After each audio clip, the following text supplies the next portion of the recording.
Hello, welcome to market discussion of the day. Today, February 3rd, 2025, Monday ആണ് പുതിയൊരു വീക്കാണ്. So market ഡിസ്കഷനിലോട്ട് വരുമ്പോൾ first of all നിങ്ങൾ എല്ലാവരും ഞെട്ടിയിട്ടുണ്ടാവും. ഇന്ന് രാവിലെ GBPയിലും യൂറോയിലും ഒക്കെ ട്രേഡ് ചെയ്യുന്ന ആൾക്കാർ. ഞാൻ എന്തായാലും ഞെട്ടി, കാരണം GBP ഒറ്റയടിക്ക് ഒരു ഒരു ഒരു എന്താ പറയുക, ഒരു നമ്മൾ ഏകദേശം ഒരു 1.2378 ആ ഒരു റേഞ്ചിൽ ക്ലോസ് ചെയ്ത GBP ഓപ്പൺ ആയത് 1.2300 അടുത്ത് വെച്ചിട്ടാണ്. ഒരു വലിയൊരു ഗ്യാപ്പ് ഡൗൺ ആയിട്ടാണ് GBP സ്റ്റാർട്ട് ചെയ്തത്, അല്ലേ? അതേപോലെ തന്നെ യൂറോ എടുത്തു കഴിഞ്ഞാൽ യൂറോയും നിങ്ങൾക്ക് കാണാൻ പറ്റും, യൂറോയും വലിയൊരു ഗ്യാപ്പ് ഡൗണിലാണ് സ്റ്റാർട്ട് ചെയ്തത്. ഓൾമോസ്റ്റ് ഒരു ഓൾമോസ്റ്റ് ഒരു 100 പിപ്പിൻ്റെ മൂവ്മെൻറ്റ് താഴെയാണ് യൂറോയും സ്റ്റാർട്ട് ചെയ്തത്. അപ്പം അത് എന്തുകൊണ്ടാണെന്ന് ഞാൻ പെട്ടെന്ന് എന്താണ് സംഭവിച്ചത്, ഇപ്പം നമ്മൾ കഴിഞ്ഞ ആഴ്ച പറഞ്ഞിട്ടുണ്ടായിരുന്നു, മാർക്കറ്റിലുള്ള എല്ലാ പൊസിഷൻസും നമ്മൾ എന്ത് ചെയ്യണം, നമ്മളെല്ലാം അവസാനിപ്പിച്ചിട്ട് വേണം ഈ ആഴ്ച നമ്മൾ സ്റ്റാർട്ട് ചെയ്യാനായിട്ട്. ഉറപ്പായിട്ടും ഒരു ഗ്യാപ്പ് അപ്പോ ഗ്യാപ്പ് ഡൗണോ പ്രതീക്ഷിക്കാൻ പറ്റും എന്നുള്ളൊരു കാര്യം നമ്മൾ പറഞ്ഞിട്ടുണ്ടായിരുന്നു. പക്ഷേ ഈ ഒരു പ്രതീക്ഷ എനിക്കുണ്ടായിരുന്നത് ഗോൾഡിലായിരുന്നു. ഓക്കെ, ഗോൾഡ് ഒരു ഭയങ്കരമായൊരു ജമ്പ് അപ്പ് ചെയ്ത് സ്റ്റാർട്ട് ചെയ്യും എന്നുള്ളതായിരുന്നു എൻ്റെ ഒരു കണക്ക് കൂട്ടൽ. പക്ഷേ കണക്ക് കൂട്ടലെല്ലാം തെറ്റി. അത് മൊത്തം ഗോൾഡിൽ ഒരു രീതിയിലുള്ളൊരു ഗ്യാപ്പ് വന്നതുമില്ല. GBPയിലും യൂറോയിലും വലിയൊരു ഗ്യാപ്പ് വരികയും ചെയ്തു എന്നുള്ളതാണ് സത്യം പറഞ്ഞു കഴിഞ്ഞാൽ ഇന്നലത്തെ ദിവസം സംഭവിച്ചതും. ഒരു വലിയൊരു ഒരു സർപ്രൈസ് ആയിരുന്നു മാർക്കറ്റ് ഇന്ന് രാവിലെ നമുക്ക് കാണിച്ചു തന്നത്, അല്ലേ? അപ്പം എന്തായാലും നമുക്ക് മാർക്കറ്റ് ഡിസ്കഷനിലോട്ട് പോകുന്നതിന് മുന്നേ ആയിട്ട് നമ്മൾ എല്ലാ ദിവസത്തെയും പോലെ നമ്മുടെ പുതിയ ബാച്ച് ഇന്നത്തെ ദിവസം സ്റ്റാർട്ട് ചെയ്യുന്നുണ്ട്. ഇന്ന് ഇന്ത്യൻ ടൈം 7:30 മണിക്കും 10 മണിക്കുമായിട്ടായിരിക്കും നമ്മുടെ മലയാളം ബാച്ച് സ്റ്റാർട്ട് ചെയ്യുന്നത്. നിങ്ങൾക്ക് ആർക്ക് വേണമെങ്കിലും ഇനിയും രജിസ്ട്രേഷൻ ചെയ്യാവുന്നതാണ്. ഇനി എൻ്റെ ഡിസ്ക്രിപ്ഷനിൽ എൻ്റെ വാട്സപ്പ് നമ്പർ ഉണ്ടാവും. എനിക്ക് മെസ്സേജ് അയച്ചു കഴിഞ്ഞാൽ ഞാൻ ബാക്കി കാര്യങ്ങൾ കോർഡിനേറ്റ് ചെയ്യുന്നതായിരിക്കും. എത്രയും പെട്ടെന്ന് മെസ്സേജ് അയക്കുക, കാരണം നമ്മളൊരു ഇനി ഒരു 2-3 മണിക്കൂറിനടുത്ത് വെച്ച് ഫസ്റ്റ് ബാച്ച് സ്റ്റാർട്ട് ചെയ്യും. ഓക്കെ, അത് കുഴപ്പമില്ല. നിങ്ങൾക്ക് 7-7:30 ബാച്ചിന് കയറാൻ പറ്റില്ലെങ്കിൽ സെയിം കാര്യം തന്നെ ആയിരിക്കും നമുക്ക് 10 മണിക്കും നമ്മൾ എന്താ പറയുക ക്ലാസ്സിന് പറഞ്ഞു കൊടുക്കുന്നത്. ഓക്കെ, സോ എത്രയും പെട്ടെന്ന് എനിക്ക് മെസ്സേജ് അയക്കുക, ഞാൻ ബാക്കി കാര്യങ്ങൾ കോർഡിനേറ്റ് ചെയ്യുന്നതായിരിക്കും എന്ന് പറഞ്ഞുകൊണ്ട് ഇന്നത്തെ ഫണ്ടമെന്റൽസിലോട്ട് നമ്മൾ കടന്നു കഴിഞ്ഞാൽ, ഇന്ന് നമ്മൾ ഫണ്ടമെന്റൽ സൈഡിലോട്ട് നമ്മൾ നോക്കിക്കഴിഞ്ഞാൽ ഇന്നത്തെ ദിവസം ഈ ആഴ്ച നമുക്ക് ഫുള്ളായിട്ടൊരു ടെക്നിക്കൽ വീക്കായിട്ട് കൺസിഡർ ചെയ്യാം. ഫ്രൈഡേ ആണ് നമുക്കൊരു വളരെ ഇമ്പോർട്ടൻ്റ് ആയിട്ടുള്ളൊരു ന്യൂസ് വരാനുള്ളത്. ഫ്രൈഡേ നമുക്ക് നോൺ ഫാം പേറോൾ, ഒരിക്കലും നമ്മൾ ട്രേഡ് ചെയ്യരുതെന്ന് പറഞ്ഞുകൊണ്ടിരിക്കുന്ന നോൺ ഫാം പേറോൾ ഡേ ആണ് ഫ്രൈഡേ. അന്ന് ഒഴിച്ചു കഴിഞ്ഞാൽ ബാക്കിയെല്ലാം നമുക്ക് ടെക്നിക്കൽ ഡേ ആയിട്ട് കൺസിഡർ ചെയ്യുകയും ടെക്നിക്കൽ ട്രേഡ് എടുത്ത് പോവുകയും ചെയ്യാനായിട്ടുള്ളൊരു ഒരു കാര്യം നമുക്ക് ചെയ്യാം. ഓക്കെ, സോ ഇന്ന് നമ്മൾ നോക്കിക്കഴിഞ്ഞാൽ നമുക്ക് പ്രത്യേകിച്ച് വലിയ ന്യൂസുകളൊന്നും ഇല്ല, ഭയങ്കരമായി ഇമ്പോർട്ടൻ്റ് ആയിട്ടുള്ള ന്യൂസുകളൊന്നും തന്നെ ഇല്ല. ഇന്ന് നമുക്ക് 3 മണിക്ക് UK ടൈമിംഗ് 3 മണിക്ക്, അതായത് ഇന്ത്യൻ ടൈമിംഗ് എനിക്ക് തോന്നുന്നത് 8:30 ആണെന്ന് തോന്നുന്നു, നിങ്ങൾ കാൽക്കുലേറ്റ് ചെയ്യുന്ന ഇവിടുന്ന് ഒരു 5-5.5 മണിക്കൂർ ഫ്രണ്ടിലോട്ട്. Okay, so ISM manufacturing price എന്താ പറയുക ഉണ്ടാവും. IM മാനുഫാക്ചറിങ് PMI ഉണ്ട്. അതിനുശേഷം ട്യൂസ്ഡേ നാളെ നമ്മൾ നോക്കിക്കഴിഞ്ഞാൽ നാളെ നമുക്ക് ഇതേപോലെ 3 മണിക്ക് തന്നെ ജോൾഡ് ജോബ് ഓപ്പണിംഗ് ഉണ്ടാവും. ഓക്കെ, സോ നാളെ അത് മാത്രമേ ഉള്ളൂ ഇമ്പോർട്ടൻ്റ് ആയിട്ടുള്ള ന്യൂസ് എന്ന് പറഞ്ഞു കഴിഞ്ഞാൽ. ഇമ്പോർട്ടൻ്റ് എന്ന് പറഞ്ഞു കഴിഞ്ഞാൽ ഇത് ഭയങ്കരമായ ഒരു ശക്തമായ ഒരു എന്താ പറയുക ഡയറക്ഷൻ ചേഞ്ചോ അല്ലെങ്കിൽ നമ്മുടെ അങ്ങനെ ഒരു വലിയൊരു ചേഞ്ചസ് ഒന്നും ഉണ്ടാക്കാൻ പോകുന്നില്ല. പക്ഷെ എന്നാൽ പോലും ഒരു വോളറ്റാലിറ്റി ഉറപ്പായിട്ട് മാർക്കറ്റിൽ ഉണ്ടാവും എന്നുള്ളതാണ്. മറ്റന്നാൾ വെനസ്ഡേ 1:15 നമുക്ക് ADP നോൺ ഫാം പേറോൾ ഉണ്ട്. അതും ഇമ്പോർട്ടൻ്റ് ആയിട്ടുള്ള ന്യൂസാണ്. ഓക്കെ, 1:30 മണിക്കാണ്, 1:15 മണിക്കാണത്. അതിനുശേഷം 3 മണിക്ക് നമുക്ക് ISM നോൺ മാനുഫാക്ചറിങ് എംപ്ലോയ്മെൻറ്റ് ഉണ്ടാവും. ഓക്കെ, സോ അതിനുശേഷം എല്ലാ വെനസ്ഡേയും വരുന്ന പോലെ ക്രൂഡ് ഓയിൽ സ്റ്റോക്ക് ചേഞ്ച് ഉണ്ട്. അപ്പോൾ ഇതാണ് വെനസ്ഡേയിലുള്ളത്. അപ്പോൾ ഇത് നമുക്ക് ഇത്രയും ഒക്കെ ഭയങ്കര വലിയ ചേഞ്ചസ് ഒന്നും ഇല്ലാത്ത ഡേയ്സ് ആണ്. പക്ഷെ തേഴ്സ്ഡേ നമുക്ക് GBPയിൽ ട്രേഡ് ചെയ്യുന്ന ആൾക്കാർ വളരെ അധികം സൂക്ഷിച്ച് ട്രേഡ് ചെയ്യേണ്ട ഒരു ദിവസമാണ്. കാരണം bank of England interest rate ഉണ്ടാവും. Bank of ഇംഗ്ലണ്ടിൻ്റെ interest rate normally US മാറ്റങ്ങളൊന്നും വെച്ചില്ല എന്നുണ്ടെങ്കിൽ ബാങ്ക് ഓഫ് ഇംഗ്ലണ്ടും മാറ്റങ്ങൾ വരാതിരുത്തുന്നതിനാണ് ചാൻസ് ഉള്ളത്. കഴിഞ്ഞ ആഴ്ച USൻ്റെ ഇൻട്രസ്റ്റ് റേറ്റ് ഡിസിഷൻ വന്നിട്ടുണ്ടായിരുന്നു, ഒരു മാറ്റം ഉണ്ടാക്കിയില്ല അവർ. അതുകൊണ്ടിട്ട് തന്നെ ഈ ആഴ്ച നമുക്ക് ബാങ്ക് ഓഫ് ഇംഗ്ലണ്ടും മാറ്റമൊന്നും ഉണ്ടാക്കത്തില്ലെന്ന് പ്രതീക്ഷിക്കാം. പക്ഷെ നമുക്കറിയില്ല. അതിനുശേഷം ഇനിഷ്യൽ ജോബ്ലെസ് ക്ലെയിം ഉണ്ട്. 2.25 ബെയിലിയുടെ സ്പീച്ചാണ് ഈ ഇൻട്രസ്റ്റ് റേറ്റിനെക്കാട്ടിൽ ഉറപ്പായിട്ടും പുള്ളിക്കാരൻ എന്ത് പറയുന്നൊക്കെ ഉള്ള ഉറപ്പായിട്ടും മാർക്കറ്റിനെ അത് അഫക്റ്റ് ചെയ്യും എന്നുള്ളത് നമ്മൾ മനസ്സിൽ വെക്കുക. ഓക്കെ, ഡിസിഷൻ റേറ്റ് വന്നു എന്നും പറഞ്ഞിട്ട് നമുക്ക് അതിൻ്റെ അടുത്ത അവറിലുള്ള ക്യാൻഡിൽ നമ്മൾ ട്രേഡ് ചെയ്യാതിനേക്കാട്ടിലും നമുക്ക് അടുത്ത ദിവസം ഫ്രൈഡേ ട്രേഡ് ചെയ്യുന്നതായിരിക്കും ബെറ്റർ. പക്ഷേ ഫ്രൈഡേ എന്താണ് പ്രശ്നം? ഫ്രൈഡേ നമ്മളുടെ നോൺ ഫാം പേറോൾ ഡേ ആണ്. അതാണ് ഫ്രൈഡേയിലത്തുള്ള പ്രശ്നം. 1:30 മണിക്കാണ് UK ടൈമിംഗ്, 1:30 മണിക്കാണ് ഈ നോൺ ഫാം പേറോൾ എന്ന് പറയുന്ന ന്യൂസ് വരുന്നത്. അപ്പം നമ്മൾ കറക്റ്റ് മാറി നിൽക്കുക. ഞാൻ ഇതിനെക്കുറിച്ച് എടുത്ത് കാണിക്കുകയോ അല്ലെങ്കിൽ ഇതിൻ്റെ എന്താ പറയുക ഫോർകാസ്റ്റും പ്രീവിയസും അല്ലെങ്കിൽ ഇതുമായിട്ട് എന്താ വരുന്നതെന്നൊന്നും എനിക്കൊന്നും ഒരിക്കലും എന്താ പറയുക പ്രെഡിക്റ്റ് ചെയ്ത് പറയാനൊന്നും പറ്റില്ല. സോ അന്നത്തെ ദിവസം നമ്മൾ മാറി നിൽക്കുക. നമ്മളെ ക്യാപിറ്റൽ പ്രൊട്ടക്ഷനാണ് നമ്മളൊക്കെ ഏറ്റവും ഇമ്പോർട്ടൻ്റ് ആയിട്ടുള്ള കാര്യം. അതുകൊണ്ടിട്ട് തന്നെ മാറി നിൽക്കുന്നതായിരിക്കും ഏറ്റവും ബെറ്റർ ആയിട്ടുള്ള ഒരു കാര്യം എന്ന് വീണ്ടും വീണ്ടും ഓർമ്മിപ്പിച്ചുകൊണ്ട് ഞാൻ നമ്മളുടെ ടെക്നിക്കൽ സൈഡിലോട്ട് നമ്മൾ പോവുകയാണെങ്കിൽ, നമ്മൾ നേരെ നമ്മുടെ JPYയിലോട്ട് നമ്മൾ നോക്കുകയാണെങ്കിൽ, JPYയും ജസ്റ്റ് ചെറുതായിട്ടൊരു ജംപ് ഡൗൺ ചെയ്തിട്ടാണ് സ്റ്റാർട്ട് ചെയ്തത്. വളരെ ചെറിയൊരു ജംപ് ഡൗൺ ആയിരുന്നു. അപ്പോൾ ഇവിടെ 31 ക്ലോസ് ആയി. ഇത് 1 തീയതിയിലത്തെ ക്യാൻഡിലാണ്. അപ്പോൾ ഇത് ഏകദേശം ചെറിയൊരു ഒരു ഗ്യാപ്പ് ഡൗൺ വെച്ചിട്ടാണ് നമ്മുടെ JPY സ്റ്റാർട്ട് ചെയ്തിട്ടുള്ളത്. അപ്പോൾ JPYയുടെ റേഞ്ച് നമുക്ക് നോക്കിക്കഴിഞ്ഞാൽ അറിയാം 154 to 156 ആണ്. അപ്പോൾ ഇനിയും നമുക്ക് 154 അടുത്ത് വെച്ച് കിട്ടിക്കഴിഞ്ഞാൽ അവിടുന്ന് ബൈ ചെയ്യാം. 156 അടുത്ത് കിട്ടിക്കഴിഞ്ഞാൽ അവിടുന്ന് സെല് ചെയ്യാം. നമുക്ക് സ്റ്റോപ്പ് ലോസ്, തീർച്ചയായിട്ടും സ്റ്റോപ്പ് ലോസ് നമുക്ക് വേണ്ടി വരും. സ്റ്റോപ്പ് ലോസ് നമ്മൾ ഇടേണ്ടത് എവിടെയാണെന്ന് വെച്ച് കഴിഞ്ഞാൽ നമ്മൾ ഇവിടെയാണ് സ്റ്റോപ്പ് ലോസ് ഇടേണ്ടത്. നമ്മൾ പ്രീവിയസ് ലോ 153.78 എന്ന് പറയുന്ന പ്രീവിയസ് ലോയ്ക്ക് ഒരു $1-2 153.60 അടുത്തൊക്കെ നമ്മൾ സ്റ്റോപ്പ് ലോസ് എടുത്താൽ നമുക്കൊരു ഏകദേശം ഒരു 40 പിപ്പിന്റെ ഒരു എന്താ പറയുക സ്റ്റോപ്പ് ലോസേ ഉള്ളൂ എന്നുള്ളതാണ് അവിടുത്തെ അഡ്വാൻറ്റേജ്.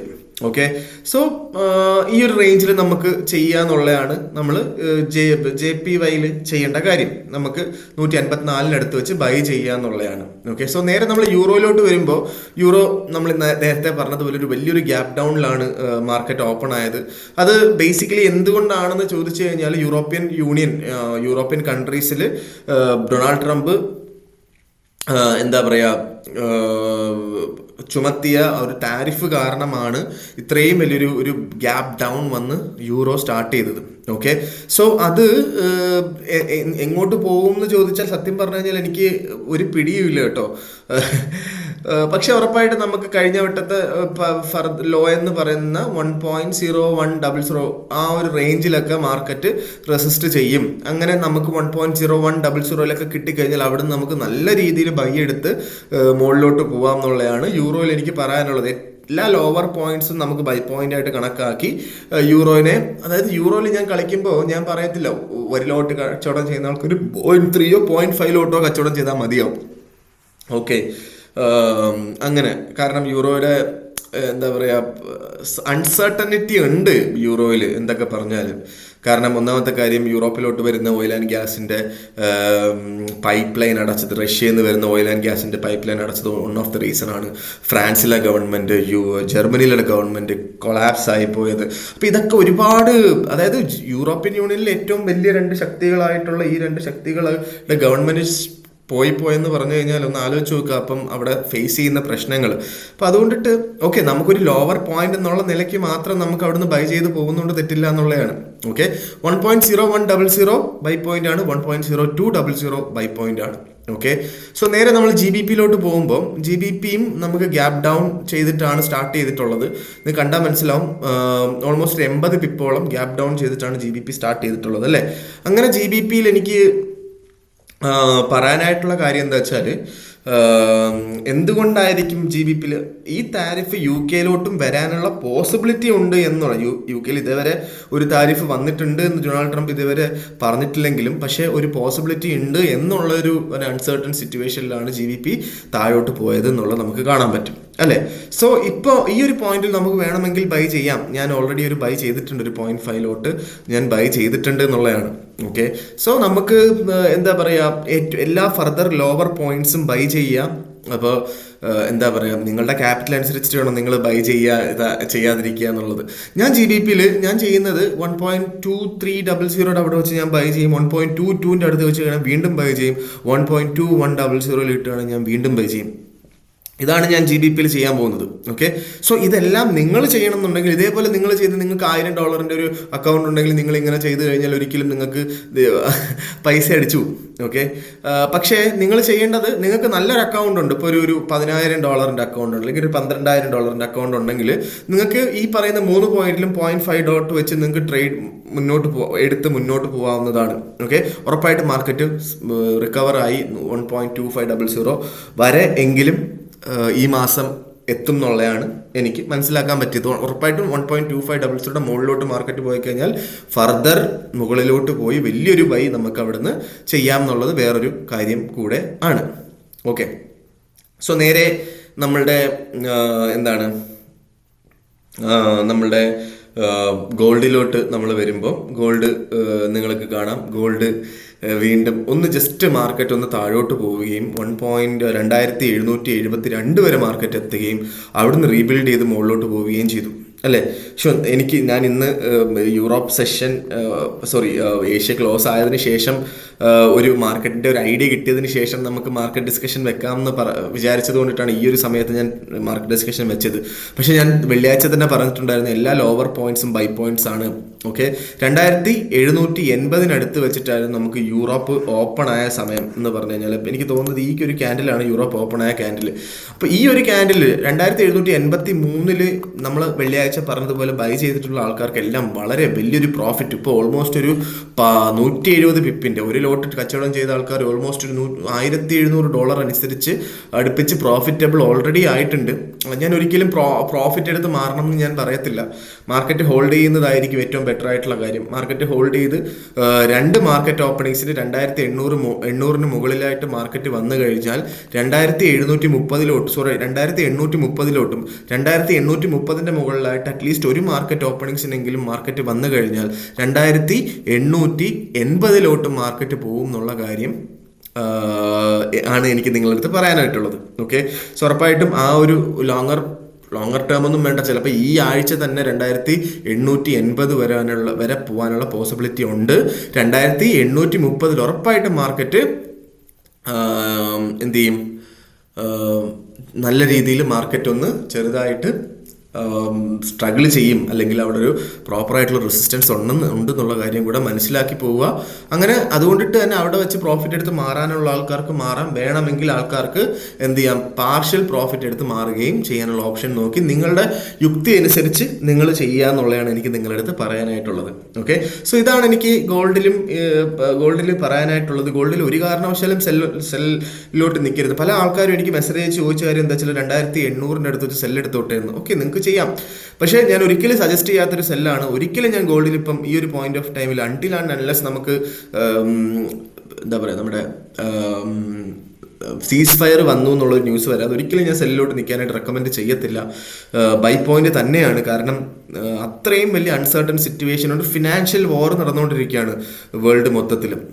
US പല രാജ്യങ്ങൾക്കും താരിഫ് ഏർപ്പെടുത്തിക്കൊണ്ടിരിക്കുകയാണ്. ചിലപ്പോൾ നമുക്ക് ഇന്ത്യയിലൊക്കെ താരിഫ് വരാനുള്ള പോസിബിലിറ്റി ഉണ്ട്. അപ്പം എന്താ പറയുക, അത് എങ്ങനെയാണ്, അത് ഒരു അൺസർട്ടൺ സിറ്റുവേഷനാണ്. ഞാൻ കഴിഞ്ഞ ആഴ്ച പറഞ്ഞൊരു കാര്യമാണ്, എന്താണ് ഒരു വാർ വരുന്ന സമയത്ത്, ഇപ്പോൾ റഷ്യ-ഉക്രൈൻ വാർ, ആ വാർ നടക്കുന്നത് റഷ്യയിലും ഉക്രൈനിലും മാത്രമാണ്. ഓക്കെ, അത് ഒരുപാട് കാലത്തിന് ശേഷം യൂറോപ്പിനെ അഫക്റ്റ് ചെയ്ത് അവിടുത്തെ എന്താ പറയുക, ഒരു സർട്ടൻ ഏരിയയിൽ മാത്രമാണ് അത് അഫക്റ്റഡ് ആയത്. അല്ലെങ്കിൽ ഹമാസ് ഇസ്രായേൽ വാർ എന്ന് പറയുന്നത് അതൊരു സർട്ടൻ ഏരിയയിൽ മാത്രമാണ് അഫക്റ്റ് ചെയ്തിട്ടുള്ളത്. ബാക്കിയുള്ള രാജ്യങ്ങൾക്കൊന്നും വലിയ രീതിയിലുള്ളൊരു ഭയങ്കരമായി അഫക്റ്റ് ചെയ്തിട്ടുണ്ടോ എന്ന് വെച്ചാൽ എനിക്കറിയില്ല. ഓക്കെ, പക്ഷേ ഈ താരിഫ് ഏർപ്പെടുത്തുന്നത് എല്ലാ രാജ്യങ്ങൾക്കും ഭയങ്കരമായി എന്താ പറയുക അഫക്റ്റ് ചെയ്യുന്നൊരു കാര്യമാണ് അല്ലേ. അതുകൊണ്ടിട്ട് തന്നെ ഭയങ്കരമായൊരു അൺസർട്ടൺ സിറ്റുവേഷൻ ആയതുകൊണ്ടിട്ട് തന്നെ ആൾക്കാർ, അല്ലെങ്കിൽ സെൻട്രൽ ബാങ്കുകളാണ് ഈ പറയുന്ന ഗോൾഡുകൾ വാങ്ങിക്കൂട്ടുന്നത്. അത് ചെറിയൊരു കാര്യമല്ല. ഓക്കെ, സോ അതുകൊണ്ടിട്ട് തന്നെ മാർക്കറ്റ് ഭയങ്കരമായ അൺസർട്ടൺ സിറ്റുവേഷനിലാണ്. അതുകൊണ്ടിട്ട് കൂടുതലും ഇൻവെസ്റ്റ്മെൻറ്റ്സ് ഗോൾഡിലോട്ട് പോയതാണ് ഗോൾഡ് ഇപ്പം വീണ്ടും ഓൾ ടൈം ഹൈയിൽ നിൽക്കാനുള്ള ഓഫ് ദ മെയിൻ റീസൺ എന്ന് പറഞ്ഞു കഴിഞ്ഞാൽ. ഓക്കെ, സോ ഇതാണ് എനിക്ക് ഇന്നത്തെ ദിവസം പറയാനായിട്ടുള്ളത്. ഗോൾഡ് ഇനിയും നമുക്ക് 2780 കിട്ടിക്കഴിഞ്ഞാൽ, ഒന്നുകൂടെ കിട്ടിക്കഴിഞ്ഞാൽ ധൈര്യമായിട്ട് വാങ്ങിക്കോ. അവിടുന്ന് ബൈ ചെയ്തുകൊണ്ട് സ്റ്റാർട്ട് ചെയ്ത് കഴിഞ്ഞാൽ നമുക്ക് ഒരു 2730 വരെയും അതിനുശേഷം മുകളിലോട്ട് 2780 വരെയും നമുക്ക് വലിയൊരു ഒരു പ്രോഫിറ്റ് എടുത്ത് മാറാൻ പറ്റും എന്ന് പറഞ്ഞുകൊണ്ട് ഞാൻ ഇന്നത്തെ ദിവസം മാർക്കറ്റ് ഡിസ്കഷൻ കൺക്ലൂഡ് ചെയ്യാണ്. മാർക്കറ്റ് ഡിസ്കഷനായിട്ട് നമ്മൾ നാളെ കാണുന്നത് വരെ ഗുഡ് ബൈ എന്ന് പറയുന്നതിന് മുന്നേ ആയിട്ട് വീണ്ടും ഒന്നും കൂടെ നമ്മളുടെ പുതിയ ക്ലാസ്, പുതിയ ബാച്ച് ഇന്നത്തെ ദിവസം സ്റ്റാർട്ട് ചെയ്യാണ്. ക്ലാസ്സിന് കയറണം എന്നുള്ള ആൾക്കാർ എത്രയും പെട്ടെന്ന് എൻ്റെ വാട്സപ്പിൽ മെസ്സേജ് അയയ്ക്കുക. അതുമാത്രമല്ല, എൻ്റെ ഈ ഒരു വീഡിയോ നിങ്ങൾക്ക് ഇഷ്ടപ്പെട്ടിട്ടുണ്ടെന്നുണ്ടെങ്കിൽ ഉറപ്പായിട്ട് കമൻറ്റ് ചെയ്യുക, സബ്സ്ക്രൈബ് ചെയ്യുക, ലൈക്ക് ചെയ്യുക എന്ന് പറഞ്ഞുകൊണ്ട് ഞാൻ ഇന്നത്തെ ദിവസം മാർക്കറ്റ് ഡിസ്കഷൻ കൺക്ലൂഡ് ചെയ്യാണ്. മാർക്കറ്റ് ഡിസ്കഷനായിട്ട് നാളെ കാണുന്നത് വരെ ഗുഡ് ബൈ.